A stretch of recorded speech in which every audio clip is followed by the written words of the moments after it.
Hey you, it's Mo. Today's all about Natasha Denona.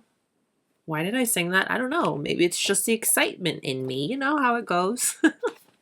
So today we're going to be checking out, trying out, creating a couple of looks with the new Retro Glam Palette. This is an eyeshadow palette from Natasha Denona that includes 15 all brand new eyeshadows and new packaging. Natasha Denona says it's first of its kind for the brand.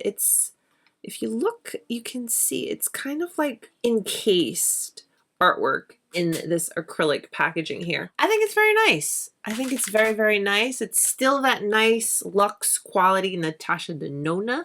Yes, please and thank you. And the eyeshadows are gorgeous. Now, let's address the elephant in the room. We've got some very light pastel-y shades. We're going to find out how these look, how these apply, how they work. I'm going to create a couple of looks in today's video and we will see. So let's hydrate and begin. So this Retro Glam Palette from Natasha Denona is described as a dynamic color story of greens, pinks, and neutrals for every occasion. So what I'm being told here based on these description details is it's as if Natasha mixed the Glam Palette with the Mini Retro and created the Retro Glam Palette. And in the Retro Glam, these are all new shades. All 15 of them are brand new shades. This is the combo that Natasha Denona is saying created this new palette. Palette retails for $69. You have a total of 15 eyeshadows. It's made in Italy. And the total weight is 19.25 grams or 0.67 ounces. So the eyeshadows are matte and metallics. Let me share some swatches with you.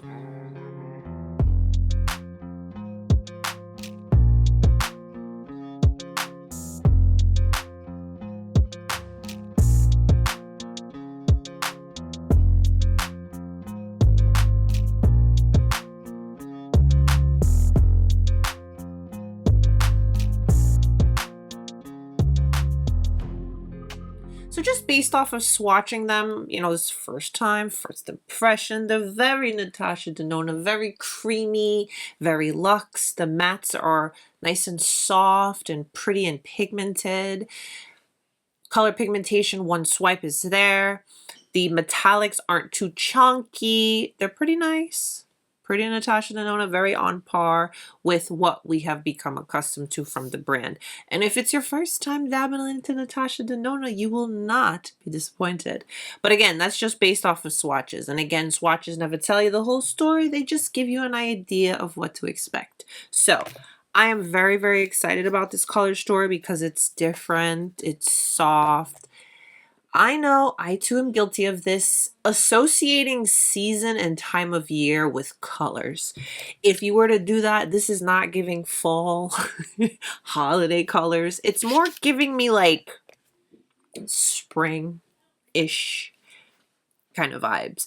But all of that to the side, let's create a couple of looks. I'm not going to put a number on it. I'm just going to let my brush guide and I'll see how much my eyes can take and we'll go from there. I just have concealer applied as eye base today, going into the shade Belle, and I'm picking this up on a Sonia G Crease Pro. And I am just going to somewhat apply that all over, build it up, and blend. And let's see. Get a little closer.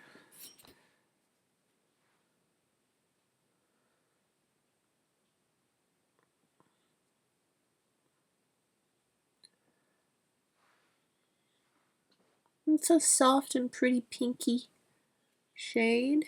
Not mad at it. So I'm just building that up all over the lid. I went in with a little bit more and I'm just kind of building it up a bit.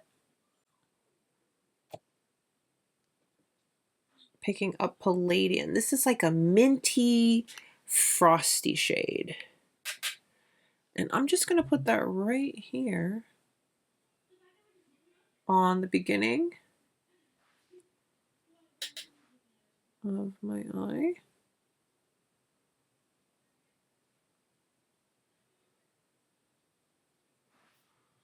Angled brush, I'm going into this shade here, Jazzy.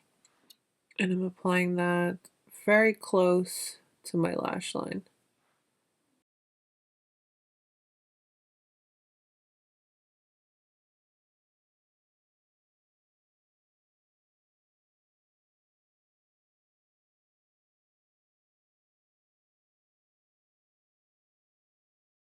And then I'm going to finish it up with a couple of coats of mascara.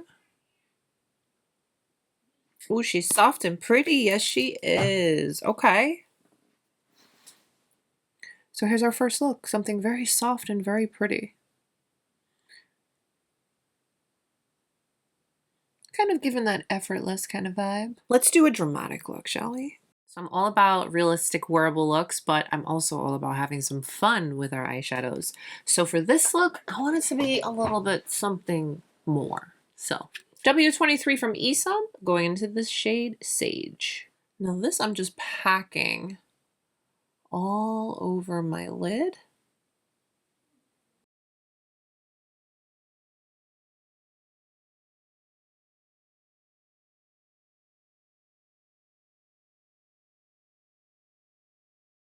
And I'm going to go into this lighter shade here, Fringe, with that same brush. Then I'm going to focus on the beginning portion of my lid. I feel that the shades are very similar. This one's just a lighter variation. And it works for what I want to do with this eye. See? It's a very subtle difference if you were curious what it looks like on the eye. This is the Isom T05. It's a flat brush. I'm going to go into this shade here, Evergreen, and pick that up. And I'm using that directly in my crease. And I'm creating some line work.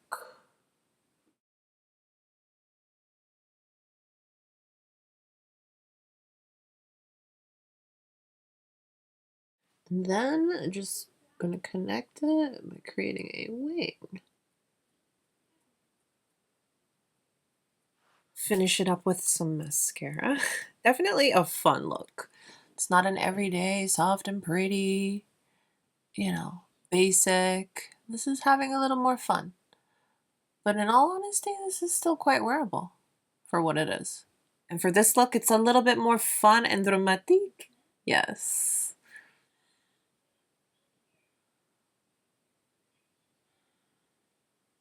So here are two extremely different looks. And I do think that I dove into the lighter pastel colors. For our next look, I want to go into this shade here. And I'm going to use my classic crease brush from Sonia G. So I'm just picking that up. And I'm really just focusing it on the outer eye. It's light. I feel like it's pulling a little green when I blend it on myself. Do you see that? It's like a gray green. Now this is quite light, but that's okay because of this particular look that I'm going for. So I'm just building up that intensity and continuing to blend that directly in my crease.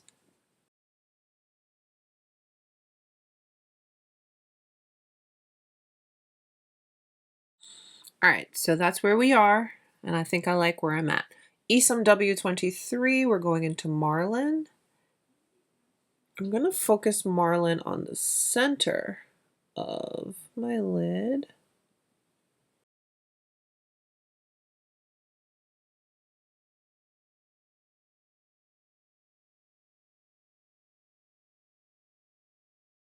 And I'm just going to flip that brush around and go into this darkest shade here, Jazzy. And I'm going to apply that on the outer eye.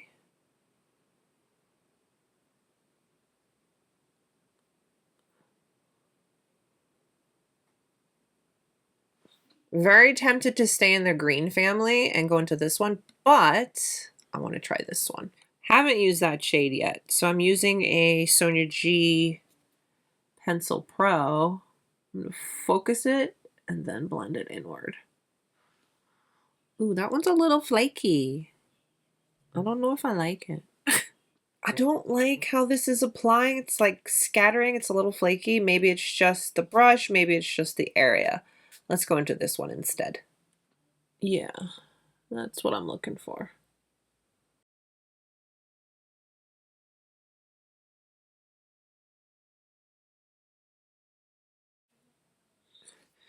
Then I'm going to go back into my Esum W23, back into the shade that I used first on the center portion, and kind of just blend everyone together nicely. Yeah.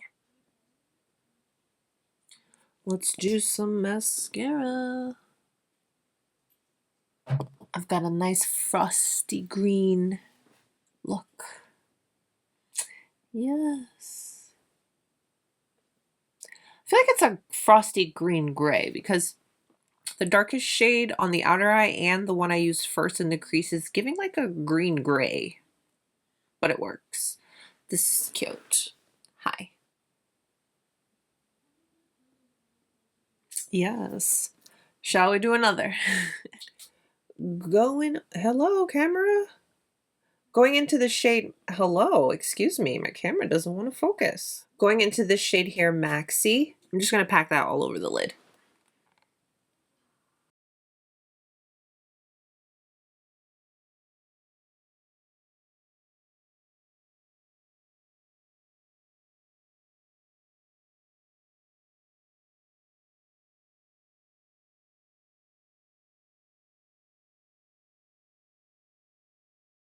I'm just going to take a clean, fluffy brush. This one is a G34 from Esum.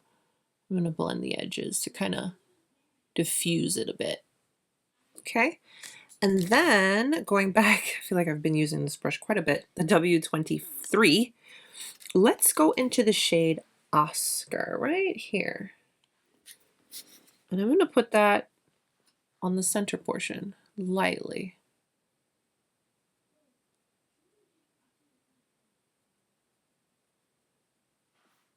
With my finger, I'm going to give Flutter another chance because I don't know. I feel it needs another chance. And I'm going to focus that just right. Of course I had to do that. Right on the center right there, just to have a little spotlight effect.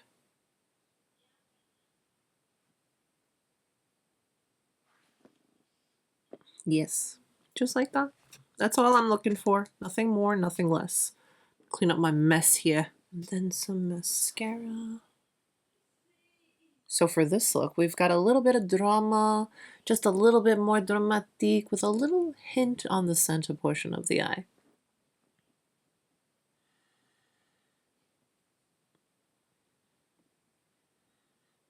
I feel for a gray eye look, it's still soft and wearable. You know, I always love being able to do a little bit more, but still keep it wearable. Because if you're not a fan of colors and bold and whoa, here you go. All right, let's do one more. So what are we at? 4, so we'll do 5 looks. Not too bad, right? Let's do one more. Dare I say that this shade Belle happens to be my favorite shade from this palette? Yes, I love pink. I know. But I like it. I think it looks really pretty. And it's such a creamy matte formula. It's so nice to work with. So I'm just building that and blending. And then I'll go in with my clean blender. What is this? Blender Pro from Sonia G. There's no product. Just using that to diffuse my edges even more.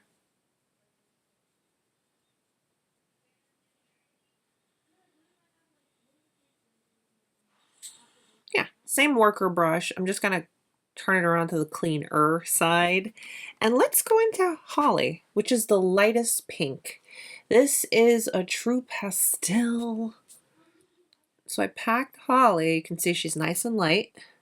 And I'm going to focus that on the beginning portion.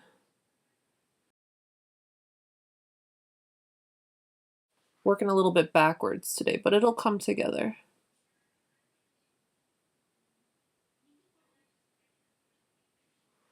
I'm actually going to take my finger. I haven't used my finger very much other than in the Flutter shade, but I want to take my finger and I want to go into this shade here, Flare. Right there. I think that'll go well with my pinky look. So I'm just going to pack that on the lid.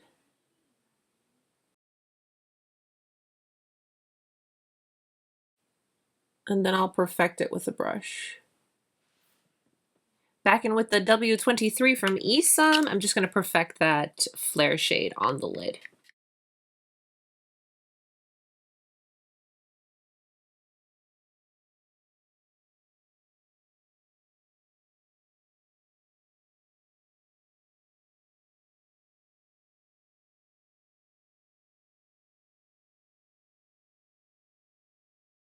I did enjoy using this jazzy shade here as my liner, so I'm going to do that again.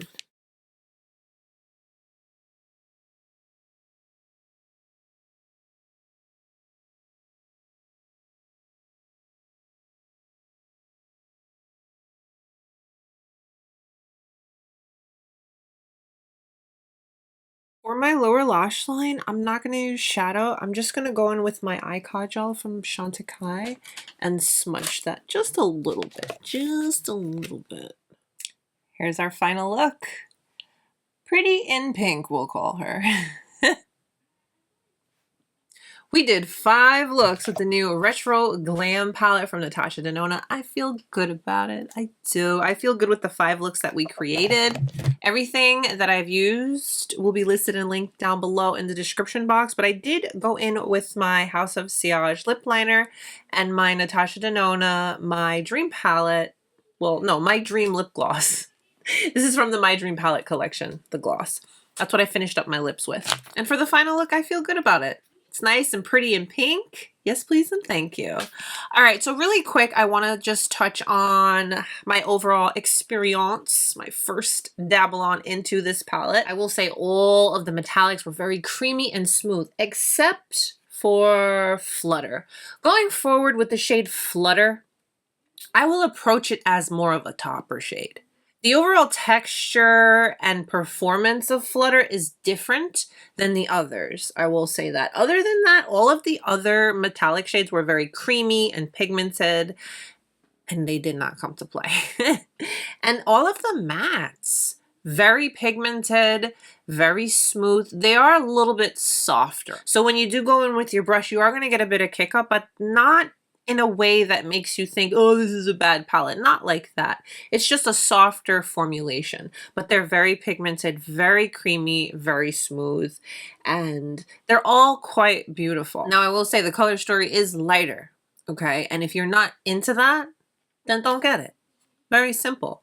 But it's not a color story that you cannot create looks with. You can do the one and dones, you can have some fun, you can get a little bit bold, you can keep it soft and pretty. One thing to note, on my complexion, you know, playing around with the looks that we did today, there really isn't like a dedicated brown crease shade that I'm sure a lot of us are like head over heels for and need every time we have an eyeshadow palette. But it's not to say that you still can't create nice, good looks with what you have here. But that is something to note. So I wanted to touch on all of that. But overall, I am very happy with my Natasha Denona Retro Glam palette. Packaging is beautiful. Eyeshadows performed great. And the color story is something you can have a lot of fun with. I had a great time creating my 5 looks. I always feel very inspired whenever I get a new Natasha Denona palette, and this one did not disappoint. But let me know what you guys think. Did you have a favorite look that we created today? I'll come back. I'll stick her in the Let's Revisit series and we'll create some more looks, you know, as I dabble in more and play around with it more, you know, in the weeks to come. Thank you so much for allowing me to share it with you, and thank you for spending your time with me today. Don't forget to give today's video a thumbs up if you liked it, and subscribe if you haven't. Stay beautiful, guys. I'll see you soon. Bye.